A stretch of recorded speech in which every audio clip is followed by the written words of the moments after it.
Hello, it's Kathy Cassidy and I'm here for Sunday Book Club to read you a chapter of Driftwood as promised, and I want to apologise to anybody who tuned in last week and got my very sad little video message because I was very poorly last Saturday, Friday, Saturday, Sunday, and I have been getting better this week, but I still feel a little bit wobbly, not quite myself. So I wanted to say a huge thank you to all the people who've left comments, whether on the YouTube channel, whether on Facebook or Instagram or social media of some sort, by email. All of those people, you know, every one of those messages really made me smile and made me feel a little bit less fed up and less alone. So I'm sorry I can't give everybody a shout out because I was a little bit woozy and in and out of things. I will catch up and I will kind of get back to everybody in the end, but this is me doing my best anyway to read you the promised chapter. And shout outs today I'm going to keep very short, very sweet, to one, to all of the people who wished me well again. Thank you so much for that, it really helped. And to Our Lady of Walsingham School in the Merseyside area, and to a lovely school called Pinkwell Primary, which is in Hayes in Middlesex. Both schools been in touch, and yeah, that's lovely. I hope you're listening, and take care. So I said that I would answer questions about this chapter, but what I thought I'd do is read you the chapter today, and then next week, when you've heard the story or heard the start of the story, I'll tell you a little bit about what inspired those things that are in that story, and you can ask any questions you have about the book, and I'll try and do that next time. But for today, I think, yeah, I've got a great big mug of herb tea to keep me going, and I thought the best thing would just be to read the chapter as promised. So here we go. Chapter 1 of Driftwood. My best friend, Joey Donovan, is weird. She is clever, she is kind, she is seriously cool, but still, she's weird in a take it or leave it kind of way. She always has been, ever since she marched into my classroom 7 years ago wearing pink wellies, reindeer antlers, and a don't mess with me look in her big blue eyes. She pitched up in Kirklagan like a small tornado, and she's been like that ever since. It's Monday morning and Joey stomps down the aisle of the school bus, a vision in freckles and black lipstick. She's wearing a grey school skirt with the hem chopped off, so it's all frayed and ratty, and long stripy socks that reach up over her skinny knees. One sock is black and white, the other black and red. On her feet are clumpy black biker boots with shiny silver buckles, and her jacket is a huge drooping school blazer, like something your great-granddad might have worn in 1947. Where the school badge once was, she has stitched on a good Charlotte patch, slightly squint. She is on a one-woman mission to overthrow school uniform or redesign it as her own version of punk goth scarecrow chic. She is 12 years old. Like the socks my brother Kit calls down from the back seat of the bus. A few kids snigger and Joey sticks her tongue out at him, but hey, my brother probably does like the socks. He's 13 years old, and lately I've seen a moonstruck, fuzzy expression seep over his face whenever Joey is around. I haven't mentioned this to Joey yet. I don't want to scare her.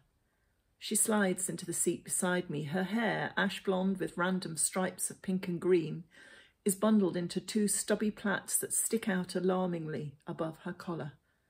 Major news, she says, eyes sparkling with excitement. I mean, seriously, Major Hannah, you will never guess what happened yesterday. Yesterday, Joey was meant to come round to my place to hang out, use my PC for her English homework, and get her usual fix of The Simpsons. Jed and Eva don't have a computer or a telly at their house, and Joey gets withdrawal symptoms.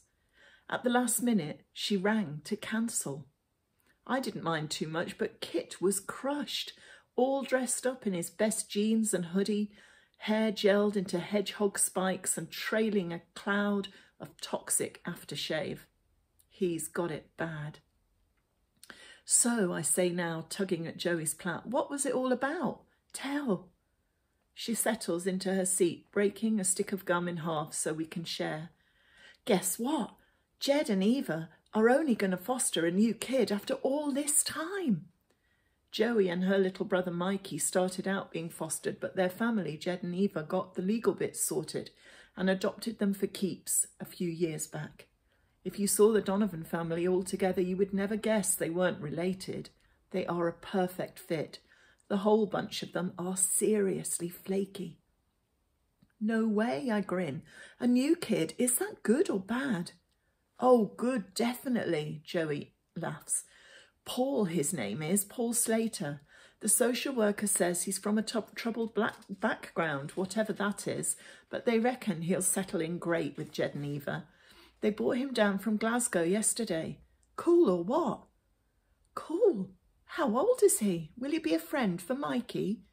Nah, Joey says, Paul's older than us, 13. He'll be in S2. Maybe Kit can look out for him. My brother Kit is a pain in the bum, but he's funny and streetwise and popular with the other kids. And in spite of the teasing, he would do anything for Joey. Why don't you ask him, I suggest? I think he'd do it. I will. Paul's starting school today, but Eva drove him in early to get all the paperwork done and to talk to Mr. Mackenzie and the guidance teachers and all. The bus lurches to a halt and a sea of rackety teenagers rolls down the aisle. Joey and I take our time. It's January. It's only just light out there and definitely sub-zero, so why the hurry? When Joey stands up, my brother Kit just happens to be in the aisle behind her. Fancy seeing you girls, he says carelessly, as if he hasn't spent a whole week planning this exact moment. After you, Josephine. Why, thank you, Christopher, Joey says sweetly. Kit moves smoothly along behind her, bashing me in the arm with his rucksack, so I know this sudden attack of good manners does not extend to me. Joey is telling Kit about the new foster kid, and by the time we spill out shivering onto the frosty pavement, she's got him to promise he'll keep an eye on Paul Slater. Just until he finds his feet, you know, Joey is saying. He's quite shy, I think, but he is from Glasgow. He must have a bit of street sense somewhere. Leave it to me, Kit replies. I'll look after him. Oh, Kit, thanks, Joey says. I knew I could count on you. By the time she turns away, my brother is bright pink and grinning like a madman. No change there, then. We link arms and mooch up to the school gates giggling. Your brother blushed, Joey tells me, although just about everyone south of Aberdeen must have spotted the beacon that is Kit's face. Do you think he likes me? Just a bit. Whoa, Joey laughs. Don't know if I can handle that. Don't know if I can. Then we spot Mr. Mackenzie, the head, patrolling the school gates. We stop dead in our tracks. Mr. Mackenzie and Joey do not see eye to eye. His aim in life is to stamp out all signs of rebellion, disorder and individuality. School uniform offences are punishable by death or week-long detentions anyhow. Joey does not stand a chance. We'll sneak in through the staff car park, I decide, dragging her along the pavement away from the main gates. She looks glum because she enjoys arguing about uniform with Mr. Mackenzie. Since she started at Kirklagan High School last August, he's had to write 2 new clauses into the school uniform list. The first outlaws black PVC miniskirts. The second declares that dog collars and studded wristbands may not be worn on school premises. Freak, spits out an S3 lad as we dodge past him. Loser, Joey responds automatically. When I look over my shoulder, I can see Kit giving the S3 kid a row for picking on Joey, and I have to smile. We sneak through the teacher's car park and skirt around the back of the dinner halls. A heady aroma of boiled cabbage and custard assaults us from the kitchens, even though it's barely 10 to 9. What's that noise? Joey demands suddenly, frowning. Can't hear anything. Come on, Joey, we can't be late. But Joey Donovan is standing still, her face anxious, eyes scanning the kitchen yard with its skip full of cardboard, the piles of plastic crates and the trio of dustbins huddled together near the wall. I heard something, she insists. I didn't, I huff. It's so cold that the words seem to gather in the air before me, a small white cloud. Joey, it's freezing. Can we just go now? She shakes her head, putting a finger to her lips. Exasperated, I shiver inside my duffel coat. What kind of a noise? I ask. In the distance, I can hear the sound of kids shouting and someone scraping a pan inside the kitchen. Behind us, Miss Quinn's clapped-out VW Beetle wheezes across the car park and shudders to a halt. Shh. The school bell clatters out then, and Miss Quinn rushes past us, pink scarf flapping, on her way to the art block. Hurry up, girls, she grins. You'll be late, later than me even. She disappears around the corner, but Joey still won't budge. And then I hear it. A thin, mewling cry that's coming from the dustbins. Joey is there in a flash, tipping up the lids, rooting through the rubbish. Scrunched up kitchen roll and long strips of cellophane flutter down onto the concrete. Hannah, she breathes. Look, Hannah, just look what I found. Together we peer inside the third bin.